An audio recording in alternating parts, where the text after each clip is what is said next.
Oi, tudo beleza? Tranquilo? Tá o descanso aí. A gente vai sobreviver. Então, preparei uma aula diferente aqui, que é sobre plano inclinado, que seria a sequência do nosso assunto, né? O último tópico que a gente viu foi força de atrito de sala de aula. Então, a ideia do plano inclinado é isso aqui. Um plano inclinado. Joga um barulhinho na aula que eu estou gravando na rua, em frente da minha casa, assim, né? Então é possível que tenha. Casa, tem barulho. Então, quer ver? Vamos observar o que acontece aqui. Eu tenho um bloquinho, aí esse bloquinho está apoiado no plano inclinado, e esse bloquinho apoiado no plano inclinado, ele tem algumas forças que estão atuando sobre ele. Quais são essas forças? Vou botar aqui, ó. Na vertical a gente tem o peso, então tem o peso apontando para baixo, e tem uma força normal apontando para cima. Na medida que eu começar a inclinar essa rampa, olha o que vai acontecer.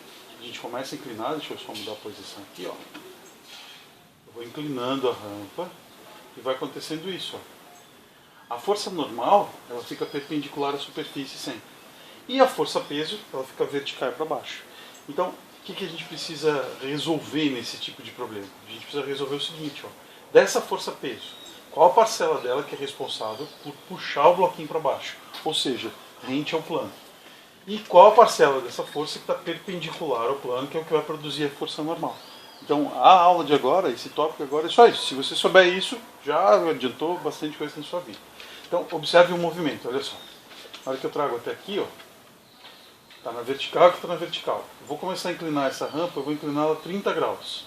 Se você observar, esse peso aqui, ele foi para o lado 30 graus também. O mesmo ângulo que eu fornecer para o plano em relação ao solo, é o ângulo que o peso vai receber em relação à linha da força normal. Ó, vou fazer isso aqui, ó. Tá vendo? Para chegar numa determinada posição, a mesma inclinação que tiver lá é a inclinação que tem entre uma linha imaginária aqui e esse peso. Então vamos formalizar isso, vou deixar tudo em ordem, ok? Vamos fazer uma breve pausa. Continuando então, depois da nossa pausa, vou desenhar agora, né? Que ali ficou tudo bonitinho, então eu vou fazer isso. Tem a Bruna passando, passa. Não, sai. Eu peguei o osso dela para fazer isso. Tá, pega aqui, ó, vai lá, ó, vai.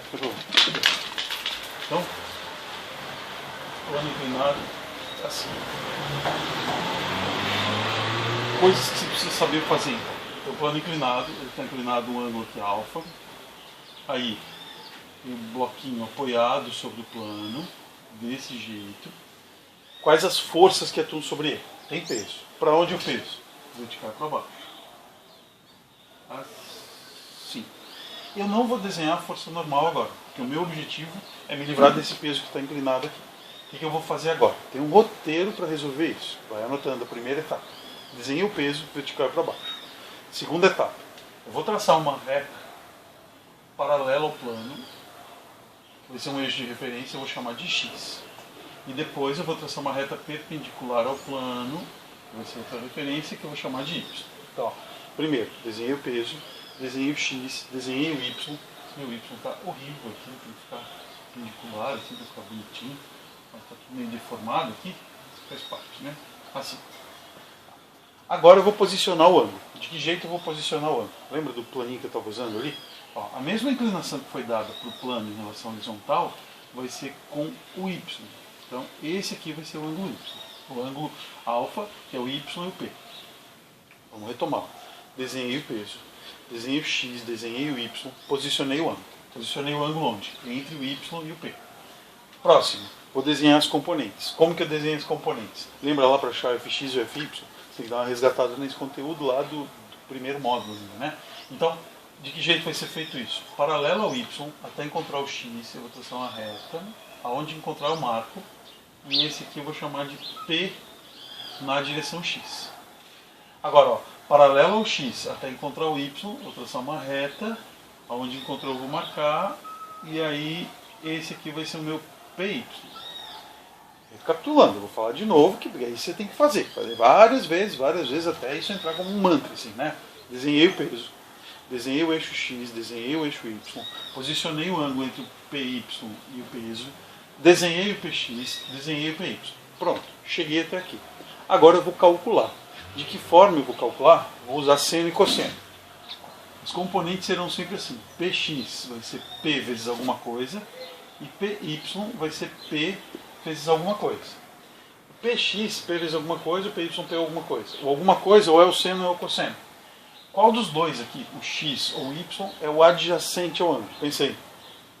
Ah, isso aí, ó. O y é o adjacente, parabéns. Porque ele é o formador do ângulo junto com o Py. Então, com o cateto adjacente, a gente usa o cosseno. Py vai ser P cosseno do ângulo. E o Px, por falta de opção, vai ser o seno. Mas se você observar aqui, ó, esse tamanho aqui, que é o lado oposto ao ângulo alfa, ele tem o mesmo tamanho do Px, né? Que aqui formaria um triângulozinho assim, ó. O Py aqui, o Px aqui e o peso na vertical, né? E é esse o ângulo que a gente tem. Então, um triângulo retângulo construído assim. Dá para decorar isso? Dá. Você pode memorizar desse jeito assim. Tá? Não sei que tem uma outra referência, mas sempre é possível voltar e o desenho cair desse jeito. Então vale a pena memorizar. O que você tem que fazer agora? Qualquer exercício de plano inclinado, nem interessa qual seja a pergunta, a primeira coisa que você vai fazer vai ser isso aqui. Você vai calcular o Px, vai calcular o Py e depois você vê para que serve. E quer ver para que serve? Para isso. Vou apagar aqui, tá? O Py estava perpendicular ao plano. Então o nosso plano estava assim, ó, e tinha um bloco apoiado em cima dele. Lembra que eu não tinha desenhado a força normal, né? A força normal, ela era perpendicular à superfície. Quem está produzindo a força normal é o Py. Então o Py vai servir para calcular a força normal. Py serve para calcular a força normal. E a força normal servia para quê? Servia para calcular a força de atrito, que era μ vezes a normal. Então agora, ó, a gente calcula o Py serve para calcular a força normal serve para calcular a força de atrito. Se você identificar no problema que não tem força de atrito, nem precisa calcular o Py, porque o Py só serve para calcular a normal só serve para calcular atrito. Se não tiver atrito, nem precisa calcular o Py, porque o Py ele só serve para calcular a força normal. Força normal só serve para calcular a força de atrito. E aí, se não tem atrito, não precisa calcular o Py. Porque o Py só serve para calcular a força normal só serve para calcular a força de atrito. Se não tiver força de atrito, não precisa nem calcular o Py. Entendeu, né? Entendeu? Agora você vai voltando aí e vai repetindo. Tá. Para que serve o Px agora? Vou desenhar aqui meu plano, ó, e vai ficar assim. O Px estava puxando ele para cá, né? Então, o Px puxa ele para baixo. Vamos imaginar uma situação que tem atrito. Uma força de atrito assim. Lembra que força resultante era massa vezes a aceleração, né? Força resultante, ó, quem está puxando para baixo? Não é o peso agora, é só uma componente do peso. É o Px menos a força de atrito. É igual a massa vezes a aceleração. Tá vendo? Então, eu calculei o Px e o Py antes para não precisar me preocupar com ele agora, né, na hora de resolver o problema. Já está pronto. Então, vai servir. Aqui está o plano, né? Esse aqui é o plano. Ó. Esse aqui é o plano. Então, o Py serve para calcular a normal serve para calcular a força de atrito. O Px serve para movimentar o corpo, produzir aceleração. Nesse problema que eu estou propondo, o Px está para baixo, a força de atrito está para cima. Né? Daí vai ficar assim, Px puxando para baixo, menos a força de atrito que está para cima, é igual a massa vezes a aceleração. E é isso aí, um beijo no seu coração. Linéia. Sai daqui.